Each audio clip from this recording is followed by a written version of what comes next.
तो कमलनाथ के BJP join करने की खबरों को लेकर छिंदवाड़ा वासियों ने भी प्रतिक्रिया दी है, आप खुद सुनिए।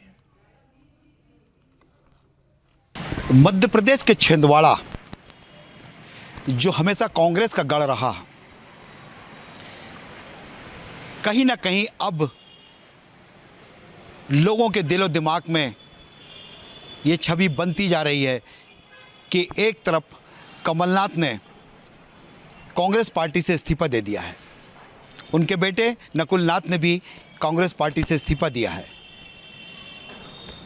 अब मुख्य बात ये सामने आती है कि 9 बार के सांसद, एक बार पत्नी को सांसद, एक बार बेटे को सांसद और 2 बार विधायक रहे, जो लगातार 44 वर्षों से छिंदवाड़ा में एक छत्र राज जिन्होंने किया, वो कांग्रेस से उन्होंने त्यागपत्र दिया है। अटकलें लगाई जा रही है कि वो जल्द ही भाजपा में ज्वाइन कर सकते हैं, परंतु ये अटकलें हैं। कमलनाथ का क्या व्यू है ये समझ में अभी किसी के नहीं आ रहा है। अपने बेटे की राजनीतिक क्षेत्र में पकड़ बनाने के लिए उन्होंने ये फैसला लिया है। शायद ये भी फैसला उनका कितना सार्थक सिद्ध होता है ये तो आने वाले समय को पता लगेगा, परंतु फिर भी कहीं ना कहीं छिंदवाड़ा में इस बात की प्रतिक्रिया ये हो रही है कि कमलनाथ के कांग्रेस में जाने से छिंदवाड़ा को कितना फ़र्क पड़ेगा। क्या छिंदवाड़ा फिर वही स्थिति पे आ जाएगा जो 44 साल पहले था, या और तीव्र गति से विकास करेगा? आइए, हमारे साथ कुछ लोग यहाँ पर मौजूद हैं जिनसे चर्चा भी करेंगे और जो हमारे साथ इस चर्चा में शामिल भी होंगे। छिंदवाड़ा की धरा पर जो एक छोटा विकास भी हुआ है उनके माध्यम से, या उन्होंने कुछ दिया है छिंदवाड़ा को, तो उनके भाजपा में आने के बाद क्या भाजपा में उनकी क्या स्थिति बनेगी? भारतीय जनता पार्टी में आने पर, भारतीय जनता पार्टी एक अनुशासित पार्टी है, इसमें जो भी व्यक्ति आएगा उसका स्वागत है।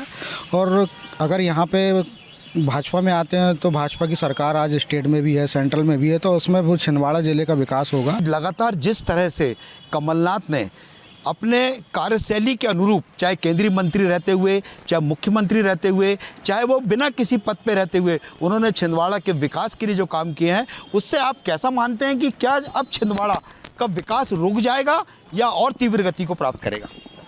छिंदवाड़ा का विकास बिल्कुल नहीं रुकेगा और निरंतर वृद्धि होगी इसमें बीजेपी में जाने से, क्योंकि जो चीज़ अभी कांग्रेस में काल में नहीं कर पा रहे हैं, क्योंकि डबल इंजन सरकार की जब रहेगी तो इसमें और वृद्धि होगी छिंदवाड़ा का विकास। और भैया ने हमेशा छिंदवाड़ा का विकास को सर्वोपरि रखा है। तो मुझे लगता है कि ये सिर्फ छिंदवाड़ा के युवाओं के लिए नहीं, आसपास और मध्य प्रदेश के युवाओं के लिए एक बहुत बड़ा कदम होगा। निश्चित रूप से अगर कमलनाथ जी बीजेपी ज्वाइन करते हैं तो हमारे यहाँ मेडिकल कॉलेजेस की स्थितियाँ अच्छी हो जाएंगी, और जैसे हम लोग डेवलपमेंट चाह रहे हैं हमारे क्षेत्र का, हमारे ज़िले का, उस हिसाब से डेवलपमेंट हो पाएगा। नहीं, घातक तो नहीं हो सकता। यदि कमलनाथ जी भाजपा में शामिल होते हैं तो जो छिंदवाड़ा के ज़िले में जो रुके हुए कार्य है वो तेज़ गति से शुरू हो जाएंगे। रोडों को लेके, सड़कों को लेके, आजू बाजू इंडस्ट्रियल एरिया में भी काम हो सकता है, व्यापारियों के लिए भी बहुत बड़ी सुविधा हो सकती है, ट्रांसपोर्ट नगर वगैरह ये भी सुविधाएं मिल जाएगी, तो बहुत अच्छा हो जाएगा। चाहे कमलनाथ कहीं भी रहें, चाहे वो भाजपा में रहें,